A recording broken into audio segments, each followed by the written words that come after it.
So I guess you're looking for some more traditional setups here. Plus, Mirana already won a game against Marcy on the first competitive game where Marcy was picked. So all lore added up, I guess you pick Mirana, you just don't pick Marcy.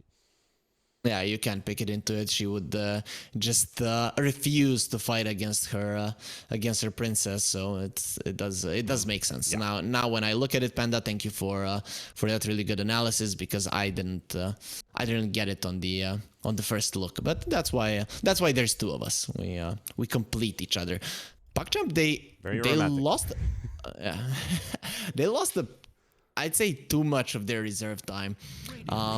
This is quite weird, and they go for the Wind Ranger. So this is gonna be a mid lane Wind Ranger. I think that is a perfect Doom target, that once she gets doomed, there is absolutely no saves. The Ink Swell movement speed is not going to help you against the Jug, Ember Spirit. Even the Viper is going to be problematic for you. I'm not the biggest fan of this pick. Yes, it does give you a chance to make plays around the map, but you can do that even on a position 5 Wind Ranger, which was shown at the major. So lately, I just haven't been a fan of the core Wind Ranger. The hero can sometimes pop off, but that's very, very rarely. So I'm kind of scared here for PuckChamp. Yeah, I guess like what PuckChamp is kind of missing is well, you don't really have a damage dealer in this team, right? Like, you can do a bit of tower push here with a couple of these heroes. You've got some team fight setup. You have some split push. You have creep wave clear. But you don't really have like that sustained damage dealer. And a sustained damage dealer is also a bit risky in terms of the opponents already have a Doom. Viper will look to shut down one lane already. Juggernaut and Ember Spirit have some pretty decent timings as well. And the late game Juggernaut is scary as well. So I agree. I do prefer X3's approach to the draft already. What I think X3 should ban right now is a Bloodseeker. A Bloodseeker is actually pretty solid laner against the Viper. He has the Grimstroke Swell to somewhat help him later on if enough enemy heroes are low enough. He doesn't really care about the Doom. He's just going to be able to run away. So he does seem like a pretty decent one. Plus, all of the PuckChamp heroes are harassers, so it would make sense. The other hero that would make sense would be a Wraith King. But I don't know how well he's going to do against the Viper. The Viper Doom just could be too big of an issue for you. Anti-Mage and Wyvern. Why the Wyvern ban, though? We have seen a lot of Wyvern picks in Division 2 just because of the heal. People have been maxing out the third spell just to make sure that, now there's no salves, and level 2 in the Cold Embrace is pretty much like an old salve used to be. So people are trying to find ways to keep the sustain going on. Plus, PuckChamp are really good at jumping in, killing one hero, and then continuing the chase, and Wyvern is also pretty good at stopping that. You just ulti one of the heroes, and the enemies, they are forced to stop, or at least they don't want to chase with the constant threat of the Winter Scourge being there. The last pick for X3 is going to be the Beastmaster. And that will give that single target lockdown that they kind of need. Helps the Juggernaut's game a lot. Makes it easier for the Viper to get those dots out from the poison attack. And very good physical assistance as well with the attack speed buff from the Beastmaster. Plus hitting a pretty decent timing as well with the 17-18 minutes Helm of the Overlord. This is a very good X3 lineup for the early mid game. And the mid game as well. Plus, you have Jug for the late game. This is a very good draft. It is pretty solid. Viper is also quite good against the TV. They go against the Dragon Knight in the lane and even later on. So they see that their Viper is gonna have impact in the game even if he is a position 5. So they switch it up and they get a Beastmaster for Sugarat. I kind of expected PuckChamp to go for a lane winning hero, but maybe Terrorblade is a lane winning hero now with the change to the meta. That's I would say that's one of the biggest changes of the patch. Like extra 15 damage.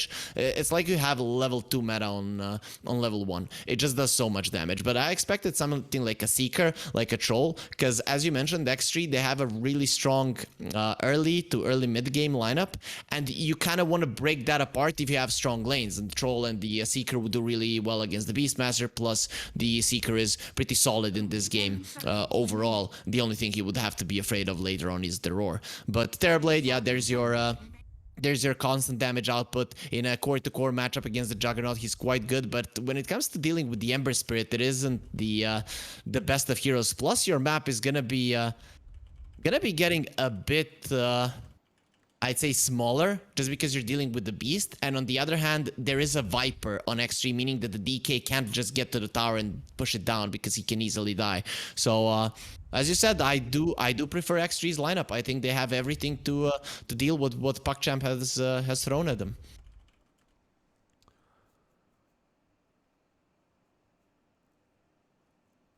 Panda is seems to be having some problems. So I'm just gonna continue talking. I always have some problems. Carry on. You're a panda. You can just roll. You know, who cares? You know how carefree pandas look and how carefree they are overall. I don't believe you at all. Yeah, I mean, we don't have a panda in the game. We just have a panda in the casting booth. But yeah, like I would like to say X3 in this game. And I know I've been wrong sometimes and I'm correct sometimes. So, you know, PuckChamp is probably pretty angry with their loss earlier on this week. So I would like to jump their ship in a way, you know, like it's hard to not root for them. You not watched Star Wars? The good side wins in the end. So hatred and stuff like that, it does not work. I'm not really sure why you brought it up as a good thing for PuckChamp. You know, being angry, it might make you actually make pretty bad decisions.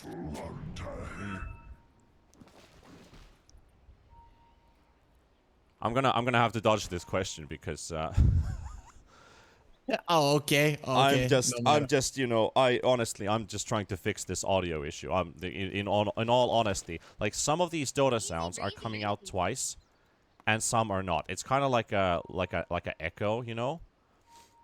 And then I noticed my broadcasting tool is also messing up things a little bit. So I just hope well, let's just pray that the game doesn't crash, because that has happened a lot. We had those crashes a lot last night as well. Thank you, Patch. It's, maybe it's the patch. You know, we can blame it on the patch. The double sound, it is not. It is not Panda's fault. It is not his production. It is actually Valve. Valve, we are looking at you. Oh no! We're not looking at Valve. We're not looking at Valve. We did not say that. No, of course not. Just kidding. There's hopefully going to be some clarification coming into this at some point. But hey, let's talk about the game. Let's talk about the laning stage about to begin. We got our bounty runes split 2 for 2. X3 versus PuckChamp best of 3 ready to go right here. We got good old Natty Narwhal. He fought his way through the qualifiers. You could say that Natty Narwhal's performances were one of the big keys for X3 having success in the qualifiers. So I'm very curious to see how well can they bounce back from that first series loss. You know, it does make sense that in the Eastern European region, where you had no one being like I'd say when it comes to dominating the mid lane, the most dominant one, it does make sense that some of the newer generations are gonna sprout the most mid laners, and that is something that we've been seeing. But what I at least haven't seen was Nesfear getting the first blood on Malik, and that's actually quite big. We can see the strength of a level 1 Viper against the DK already. Yeah, support Viper, giving the slows, the blade spin, that's you could say a bit not so ordinary combo when you look at how to get the most out of your level 1, level 2 blade spins. Like, we've talked about slows and stuns and roots being the way to go for it, but I guess a level 1 Viper does the same thing as well. I mean, the movement slow, it's not massive, but it's still very useful. Yep, for sure. For a Juggernaut, he just needs you to be a little bit slower than he is. And DK, he has 5 movement speed on the Juggernaut, so just a few poison attacks make it quite easy for Nesfir to run him down. The level 1 Blade Fury just doesn't do that much damage. Still, DK, we all know that when this hero is actually vulnerable is level 1. As soon as you get 1 point in Dragon Blood, it's already a lot harder to actually deal with the hero. Yeah. That's definitely when things start to change for sure. Malik already picking up the early points into Dragon Blood and Dragon Tail. Looks like we will see a kill in the top lane, maybe a second one as well. It's going to be a trade. Shurgarat and Dukalis both going down. TB and the Rink staying alive. You get that Metamorph used in the lane. Pretty good heroes to pummel as well, since they're both melee.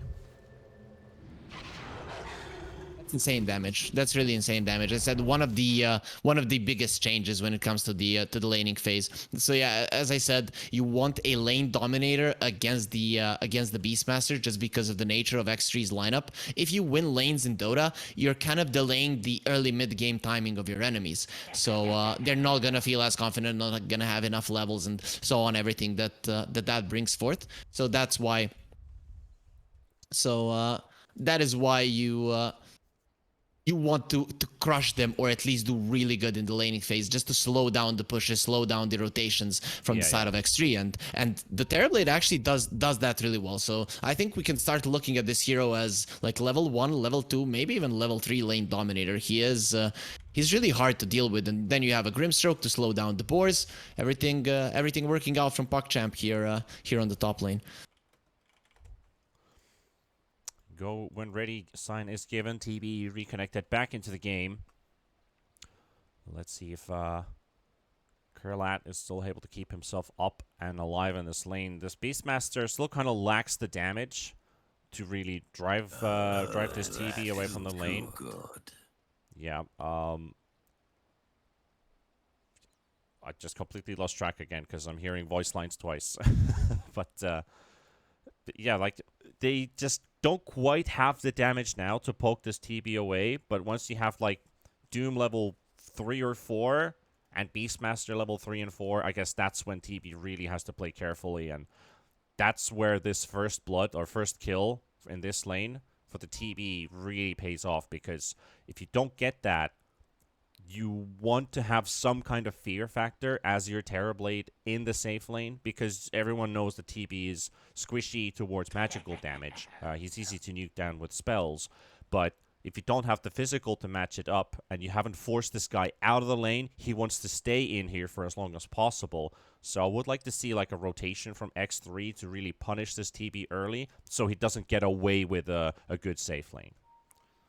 Well, we're gonna be looking at Natty Narwhal. Ember Spirit himself, he is really good at securing the first power runes, pretty much any power runes. The problem is that the supports of X3 are really, it's really hard to rotate with them, and they can't help that much. Whereas when you look at the Grimstroke and the Mirana, these heroes just love collapsing around the mid lane. So it's gonna come down to that rune control, and I think that X3 actually don't have much in that sense to help Natty Narwhal. So also on the top lane, I think X3 could have played that lane a little bit differently. The way that you want to play when there's a Grimstroke on the other side is you want to separate the Terrorblade and the Grim. But these two melee heroes, they have constantly been kind of in the face of PuckChamp, and that gives a chance to the Dukalis. And if you were getting a lot of CS on the Beast, I would say, okay, worth it. You died. It's not that big of a deal. But he's struggling in terms of CS anyways. So I'm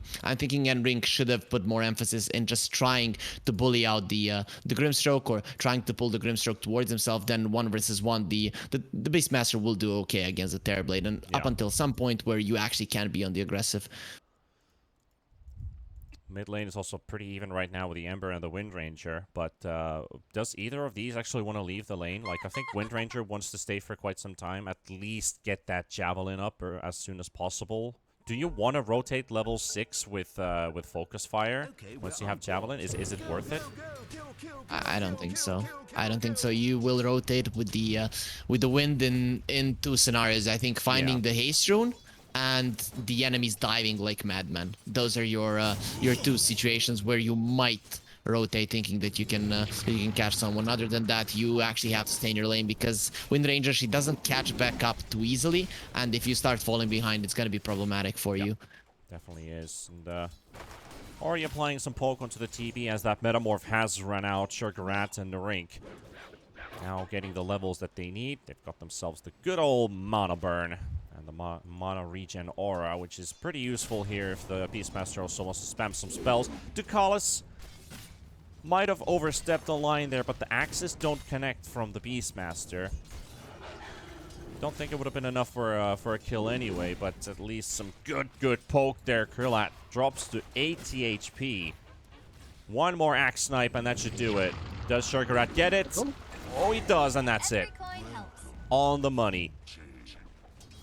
You could see the setup there from Enring. He was constantly running in towards the enemies. So if you can't pull the Grimstroke away from the Terrorblade, sure, I'm just gonna run into both of you, having the boots and the Windlace plus the Scorched Earth. He is not a target. Plus, of course, there was no meta. So very nicely done from Enring right now. I liked how he approached that one. Just secured everything, and you could see the Collis even used the salve for himself. I think he both him and the Terrorblade kind of accepted the fact that the TB is most likely going to die.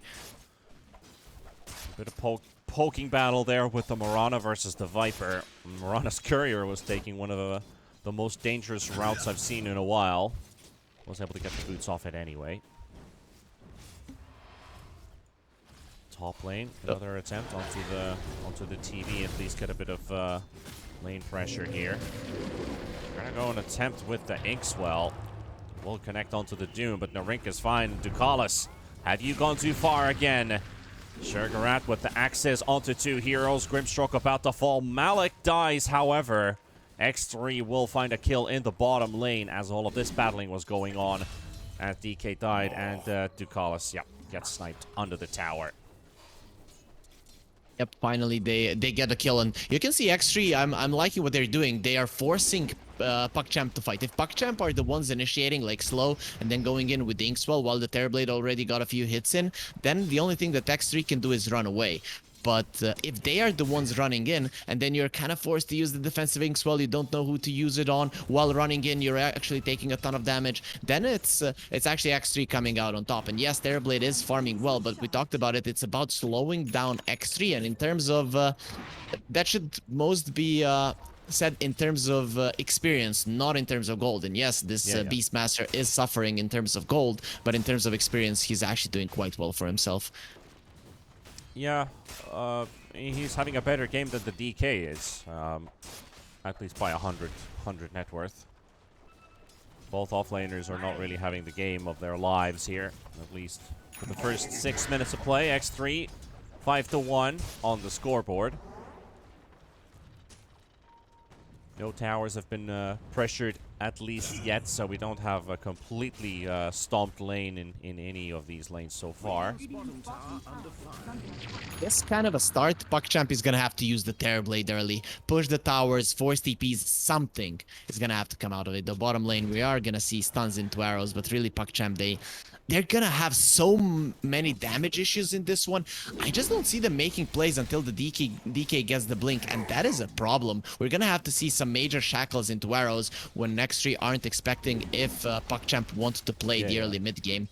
It's gonna be a tough one. What I really like about X3's draft is you have this high value priority target on the side of PuckChamp being the Terrorblade, and you have a support with a big ulti to nullify that hero. You have the Doom versus the TV matchup, which is what I really like for X3. Is this is not like a pause 2, pause 1, pause 3, 2. This is a support Doom with a big ulti that you only need to land on one target, and that is basically the Terrorblade, because that's your damage source gone.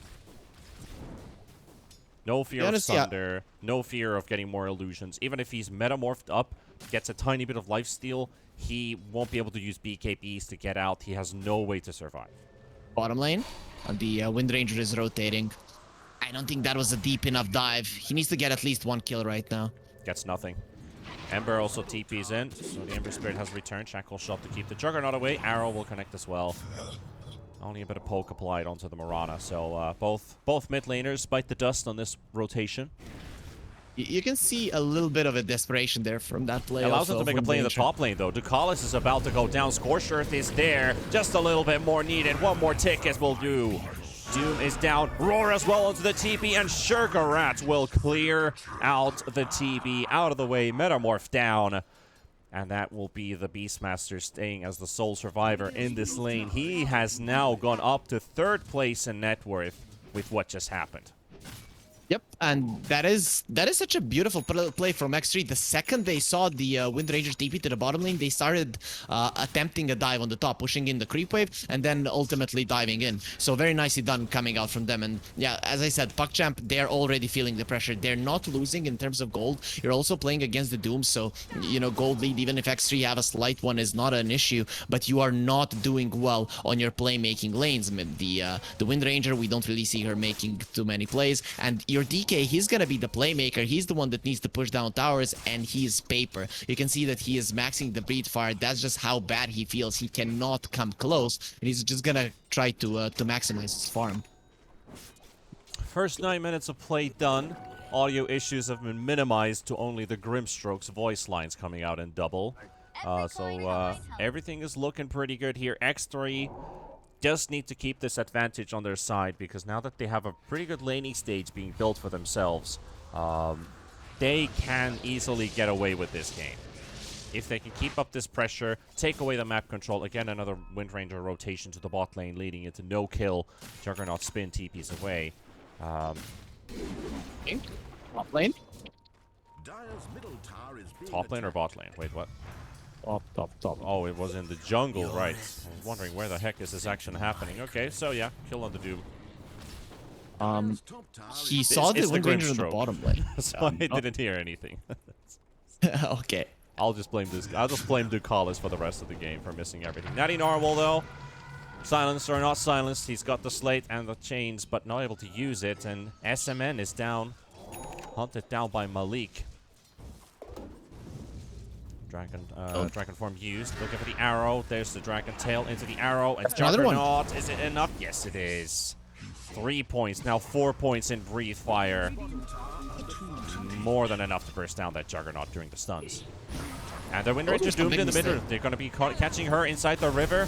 That's an important kill for them. Kralap wants to turn around, though, with a Metamorph. Ducalis is there as well, doing a lot of damage. Remnant dodge, won't get the Inkswell stun to connect onto the Ember, but will take down the Doom. And now Ducalis is down as well. There's no Sunder available. Ember about to beat this one. Will get a triple kill for Natty Narwhal.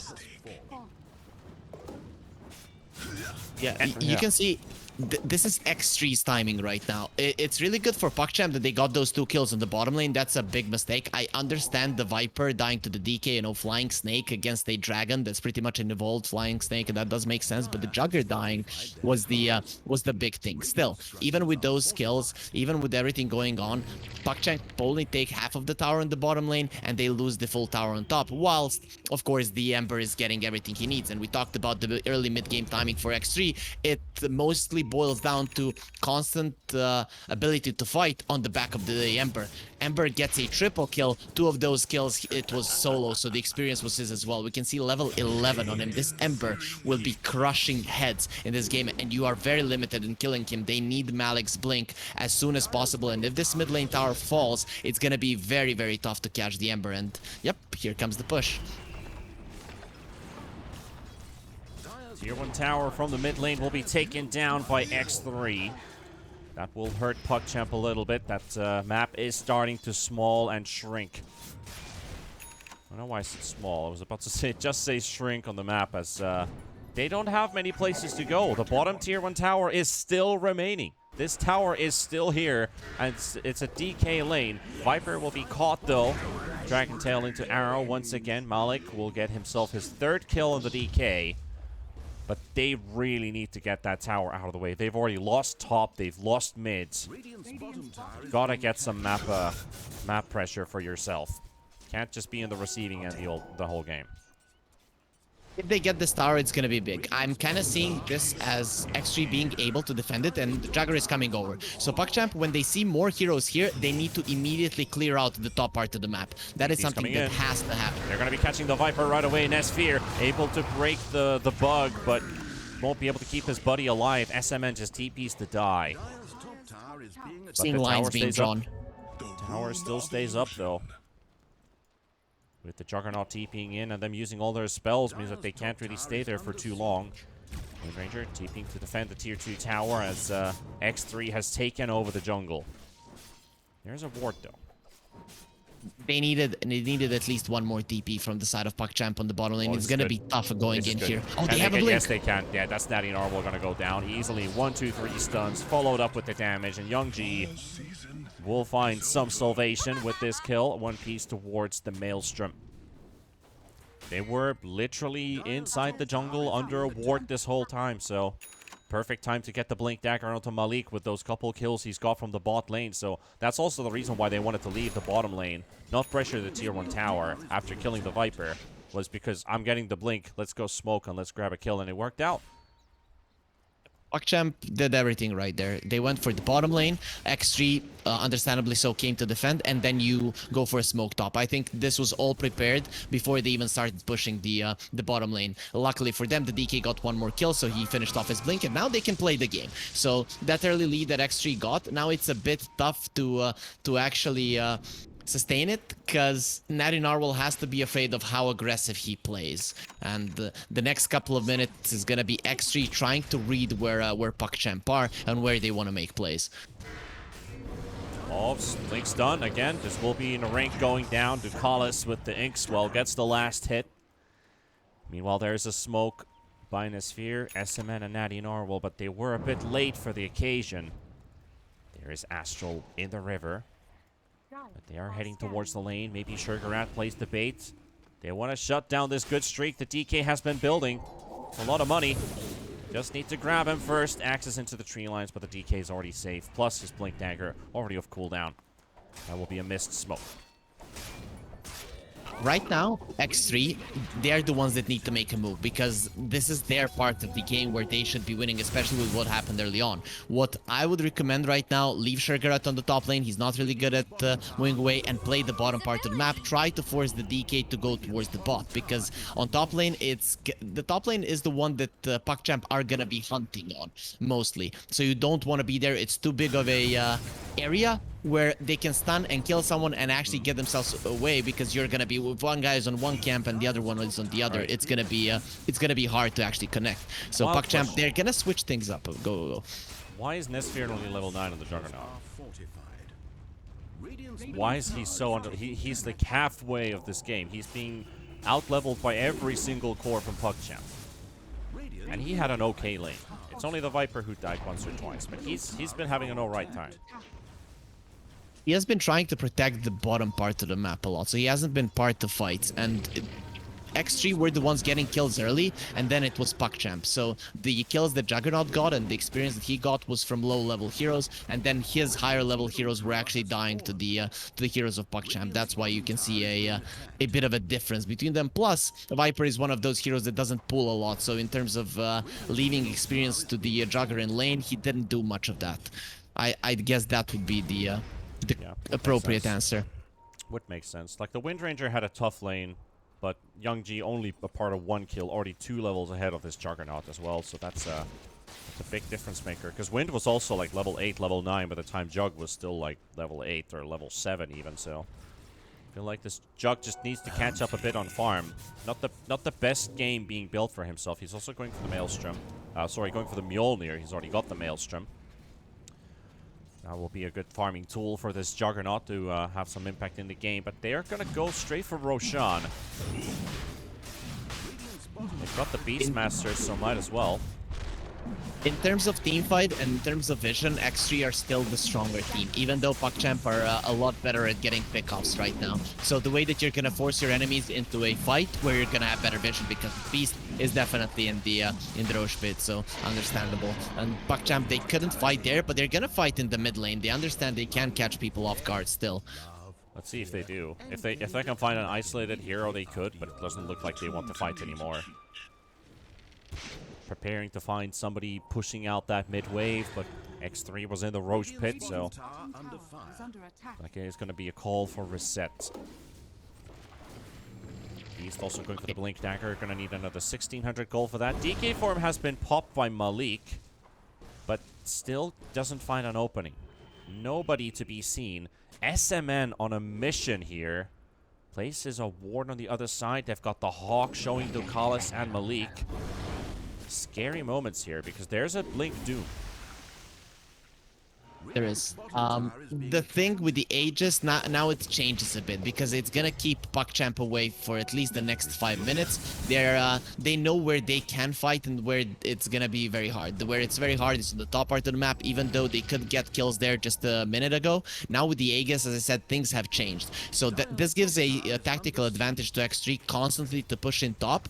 When they force TPs, that's when they're gonna be trying to overtake the bottom part of the map. And yeah, that's why those wards from the Viper were placed like that, because you're gonna be hunting.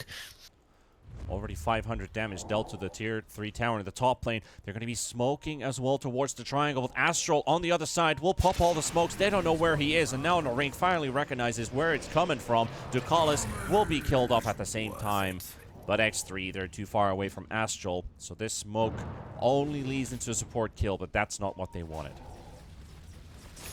They still get the area of the map that they were gunning for. So now the idea is push the mid lane a bit, force the heroes there, and then it's going to be easier to spread towards the bottom and the top without being caught that much. So this is what the Aegis is giving them for the next 3 minutes. Again, tough for PuckChamp. You can see what they're trying to do now with the Terrorblade. Push out the side lanes as much as possible because they know if the side lanes aren't in good position, you won't be able to defend mid. And yep, X3, they get it easy. Young G hiding in the tree line. Narink has an idea. Somebody's moving about.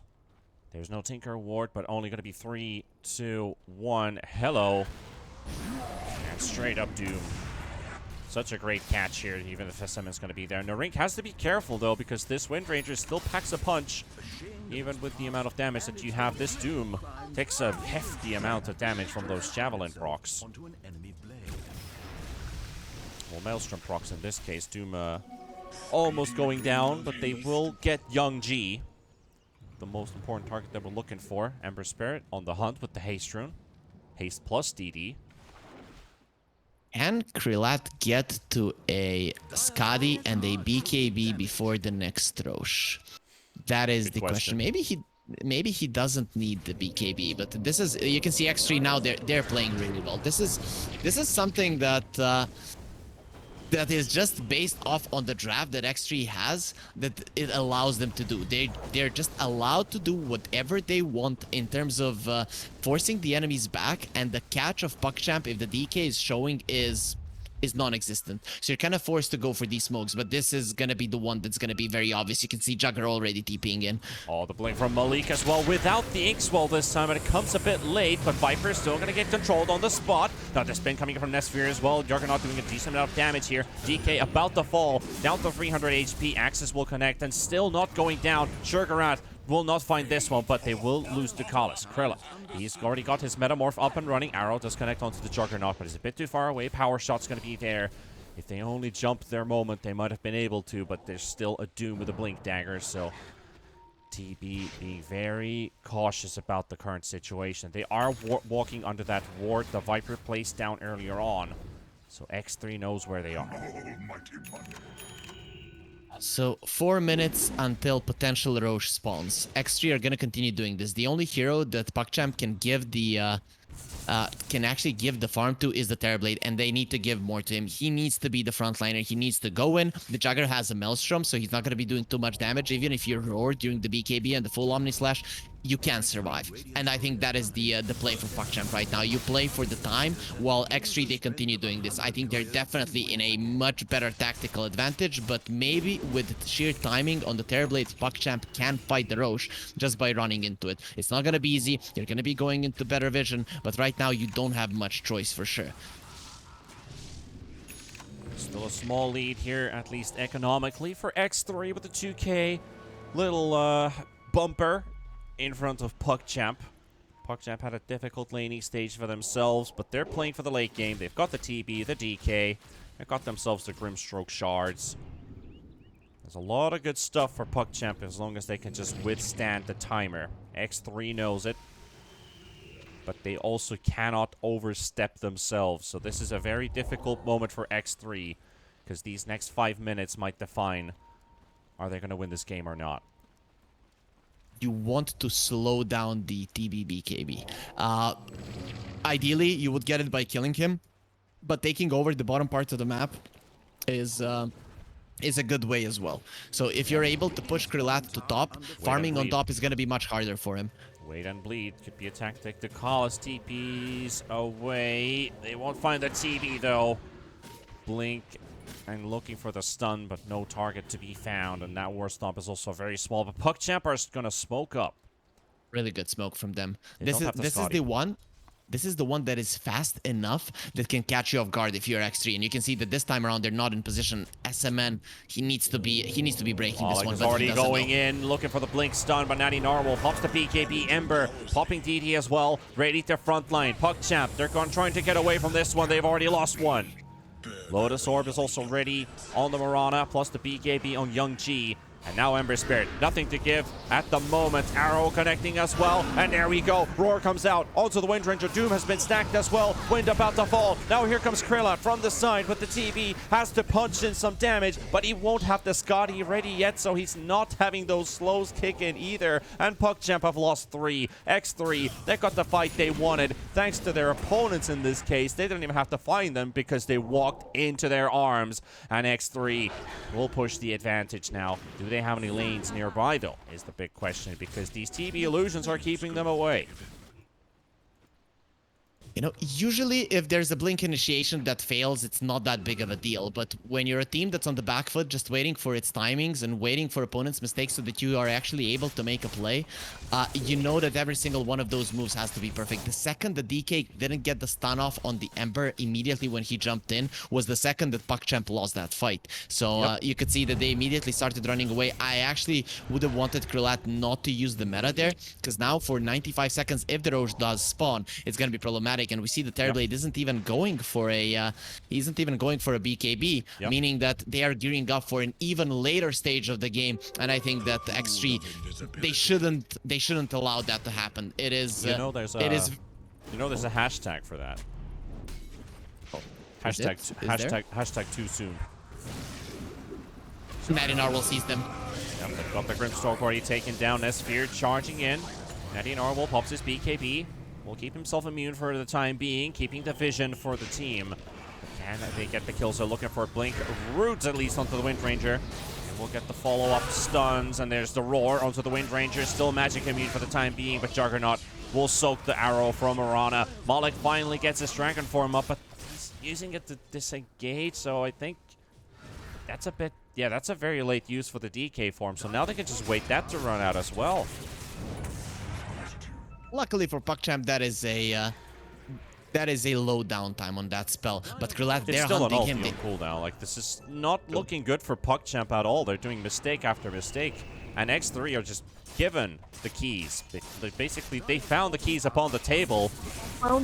And the Rink will spot Krilat. Now going onto the Juggernaut. Sphere taken down. So this might actually be a turnaround for PuckChamp in the end. Catching the Juggernaut off surprise. And now the Doom being chased. Dragon Tail from Malik. And they went when that form was still up. So those range stuns really ends up hurting a lot on the X3 side. And PuckChamp, they kill the Jug. They kill the Doom. They've got the Scotty on the TV. He's going for Lincoln's next. The moment things started to look bad, they get the moment to breathe again. You could see X3 there again. That idea, I want to crush my opponents. The thing is, though, they've been making moves for a lot, so one mistake shouldn't decide their fate in this game, but it gives a chance to PuckChamp. As we saw, the TB was never gonna get that defensive item before the Roche unless a big fight happens, and it does. He's probably not gonna have a full Lycan Sphere, but at least the side of X3 aren't gonna have enough map control, and they're not gonna be as strong as they could have been if that fight hadn't happened. And now PuckChamp, they're gonna play around this hill. They like to do this quite a lot in Eastern Europe. Let's see if it works out. Young G getting a bit of poke damage there onto the Viper. Viper with just a Force Staff in his inventory. Roche is up in 10 seconds as well. PuckChamp has to be careful here. There's a smoke on its way. They are covered by the MLS. Keeping the high ground position. Sphere is he the I one bets to are gonna be run big in now. first? Because Juggernaut is looking for the angle, sees the DK courier, and it will be spotted, and goes for the spin. Two-man chainsaw as well, but the BKs will be there. The roar does connect, but it does get bounced back by the Lotus Orb onto Shurkarat. The Soulbind is there as well, but it's not going to be quite enough, and now Malik getting chased by Natty Narwhal, chained up into high ground as well. Doom is very low in HP. He has been doomed himself, and he will survive barely. Kurlat, though, he's going to need some backup as he is getting surrounded. No Sunder, no nothing. Nesphere, K takes him down. Malik falling as well. X3 will get 2 big kills for themselves, and they will also take down the Wind. Dekalis tries to kill the Doom, unable to do so, and Grimstroke will be number 4 as Morana's the only one to survive. Astral with just a bit of HP, and that is looking like Rax as X3 instantly pinged the high ground. Very rarely in professional Dota when we see a team coming from a definitely better position, which was X3 in this time around, not just crush the fight immediately. That is, you know, why that happened is because of a perfect Lotus Orb onto the Wind Ranger. PuckChamp know that they can kite the Terrorblade, but the one that's gonna kill them, oh, again, they're gonna be a beautiful Lotus Orb. Doesn't matter. The roar still goes through. It doesn't matter.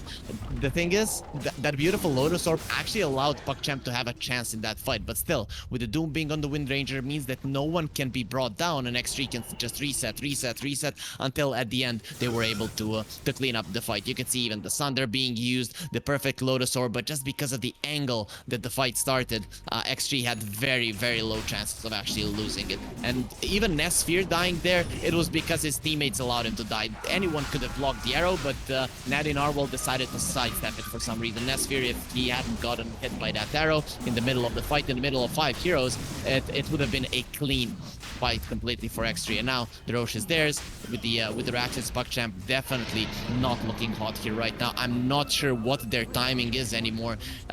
If you doom the Wind Ranger, the side of PuckChamp have no play though. Okay, BKB on the DK allows him to survive a little bit longer, so multiple stuns in a fight do give you a little bit of an edge. The problem is, of course, the 15k gold lead, which is by far the biggest that we've had so far. Yeah, like we've seen Malik with his DK a couple times in those fights, just providing vision, unable to find a Dragon Tail target, and that's where Morana is just waiting. When can I throw in my arrow to get the follow-up onto the Dragon Tail, because that's one of their strongest lockdowns that they have, is getting the follow-up arrow stun onto any target that they want to kill. And that's... you can't even soulbind that combo. You can only soulbind the Dragon Tail. Maybe soulbind something that goes through Lotus Orb, like we almost saw a Lotus Orb double roar come out back onto X3. That was... I'm not sure if the Juggernaut was actually stunned, but they were soulbound to each other's, but probably the stun came first before the soulbind actually came through. Still, there are these combos that they can use to bounce things backwards, or back and forth. But I agree with you. Like, what is the timing anymore? Is there a timing left for PuckChamp? They've got to hold this base somehow. If they lose this fight, I don't see them coming back in. They wanted to fight on bot, but X3, they know this, and they're not going to allow them to do so. That's why they're forcing this so much. Arrow's going to be there. There's going to be Aegis gone. That's exactly what they need. That's number 1. Narink going for the Blink stun. Moving into the high ground, but doesn't actually want to go all the way through. His Blink was still on cooldown.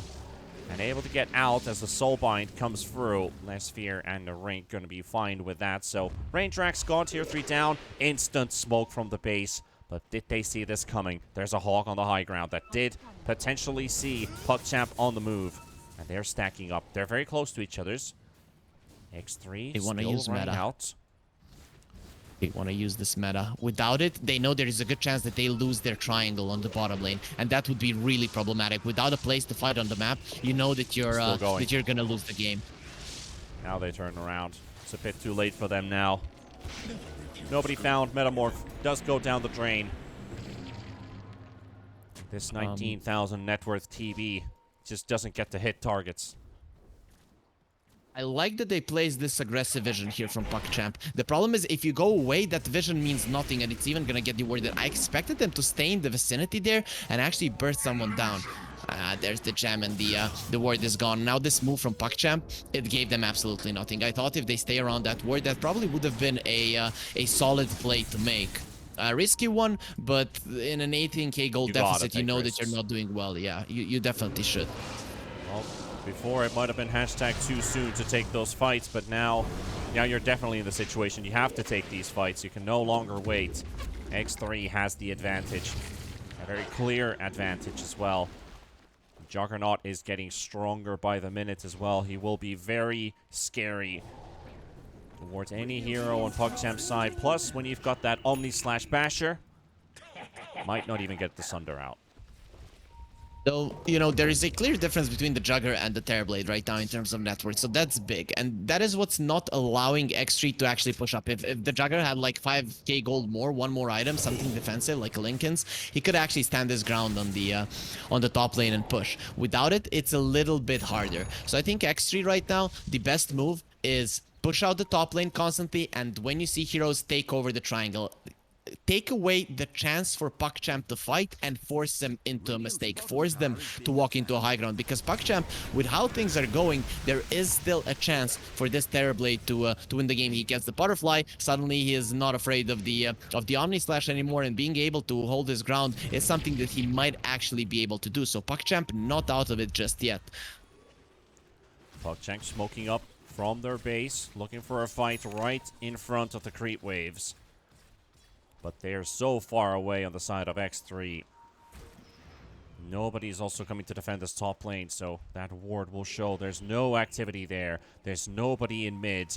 They're most likely sitting this mid wave right now, but they're so close but still so far away. X3, it's just down to them now. Ward's placed on the high ground. They're doubling down. This is a full-on gamble right now for PuckChamp, and it needs to work out. We go for the MLS as well, as that smoke does run its course. But X3, they know something's up already. Nobody's still showing up in top. Nobody's defending bottom. Midwave has been pushed in, and they were setting up to defend Nesphere. But X3, PuckChamp, they're already out of there. Now X3 will go for the smoke.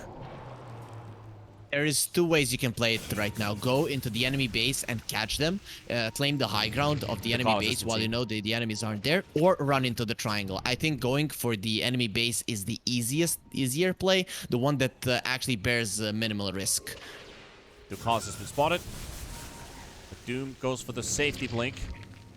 Back to his team. Natty Narble, though. Young G in the front. Nesphere's going to be there. There's the blade spin damage kicking in early. Lotus Orb will remove the chains, though. Get the Wind Ranger back to safety. And X3, they notice that they're not inside their base. Let's go for the push. And instantly, PuckChamp recognize we have to come back for the defense.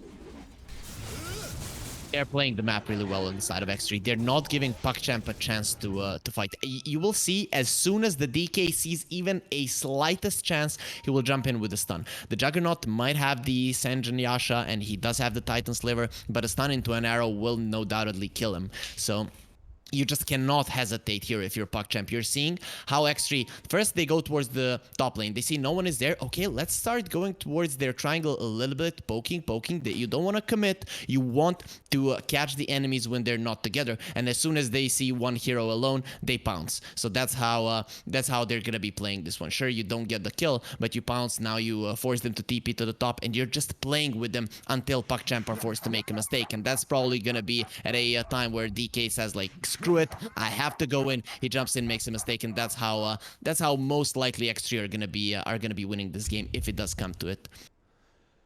If it does come to it, for sure. Let's take a look at these graphs for a second while we wait for the reconnects to kick in. We just saw the go signs coming out of the background. 5% chance for PuckChamp. Not looking too hot, but a chance is a chance. Might as well take that chance once you're given it. Sphere going for the push here. Blade spin. Couple of right clicks there onto the melee racks, but instantly coming back out. He is level 20 without the level 20 talent. Which one does he go for? Blade Fury DPS or Blade Dance Lifesteal? Is it Blade Fury DPS?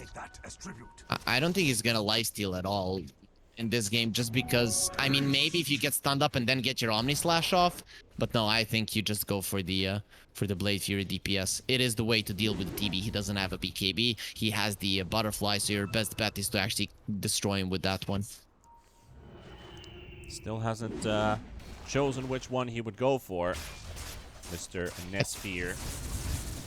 Did he get the attribute maybe? I think he got the attributes instead.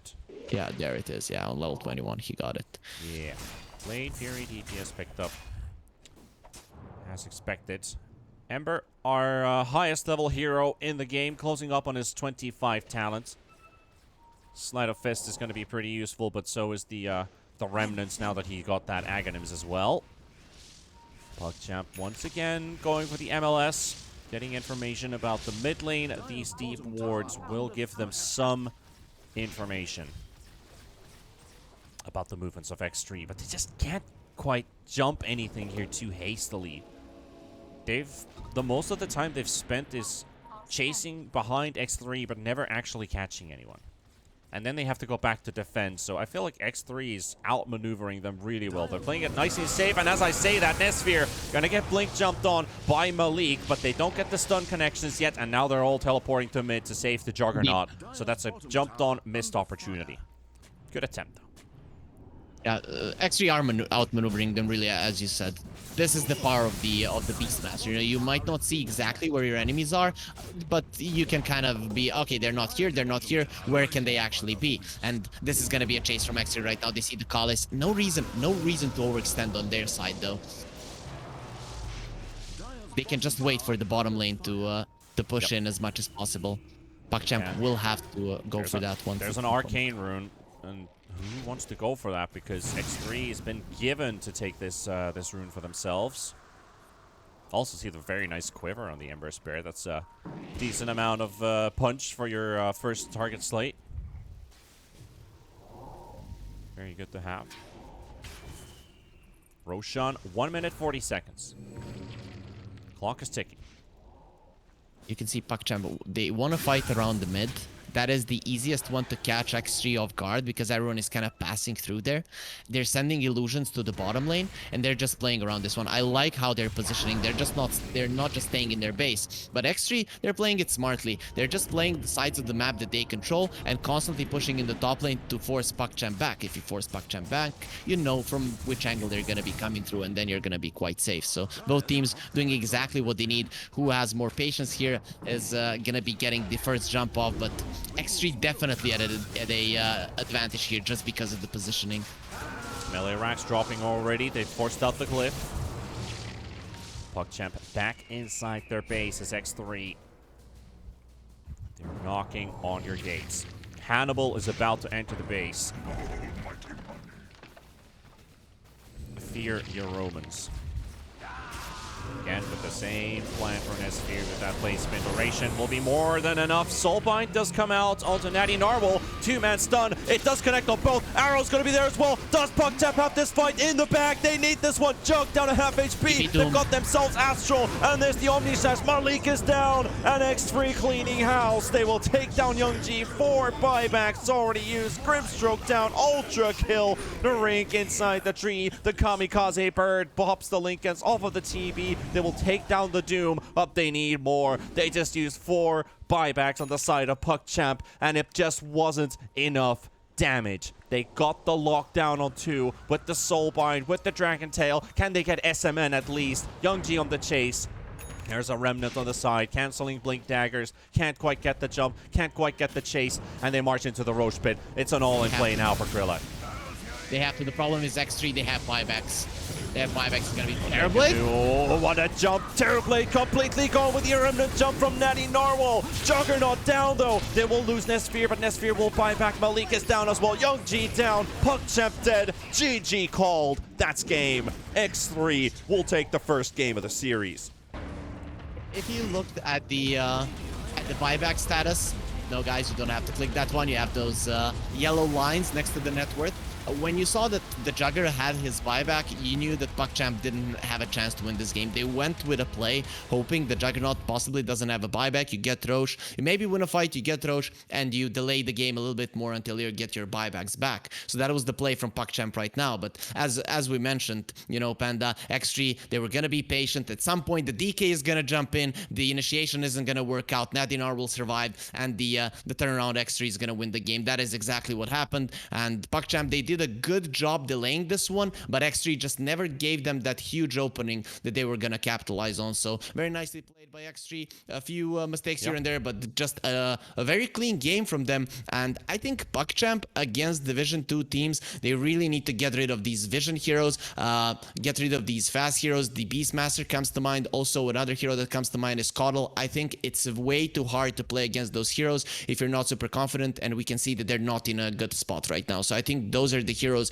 that you really, really don't want to see. And this was the last pick Beastmaster. So PuckChamp, I think they need to go back to the drawing board and actually understand how they need to approach tactically against these Division 2 teams. Yeah, there was a lot of hardships here for PuckChamp, and I feel like they weren't quite ready for how X3 was executing this laning stage. You have to talk about this SMN Pulse 5 Viper, for example, which made their lane already hard. Like, they already gave first blood with the spin and the slow on the DK at level 1, which probably they weren't expecting to give. We know DK's weak at level 1, but PuckChamp was kind of doubling down that we're okay with this. Like, this is probably not going to happen. It did, nevertheless, and that kind of opened up X3 for a pretty good laning stage. The top lane was hard for Krillak. Like, we saw that he had an okay start for the lane, but then Beastmaster, Doom, both, they just, okay, we'll just farm on this Grimstroke, and then we saw Natty Narwhal just come out with a pristine Ember Spirit performance. This guy dealt 33,000 hero damage. That's double of almost any other core on the board. And that was just an insanely good Ember Spirit performance from Natty Narwhal this game. Yeah, ever since he got that triple kill in the river, it was just a tough game for PuckChamp, you know. I have to say, though, when the game started, as you mentioned, the laning phase, I thought PuckChamp weren't even going to get the chance to play this game. But X3, after winning the laning phase, they didn't read the timings of PuckChamp, and they gave a few too many kills on the bottom lane. That is what allowed PuckChamp to have some chance here. But even then, X3, they didn't get phased, and this is a really good trait of teams that can go the distance, that can get better. You make a few mistakes and you bounce back. You still continue to make moves and you don't get scared. So I'm liking that they bounce back from a few mistakes and just play their lineup properly. I'd say easily getting the game. It took them some time, but they were never in a position where PuckChamp were taking over.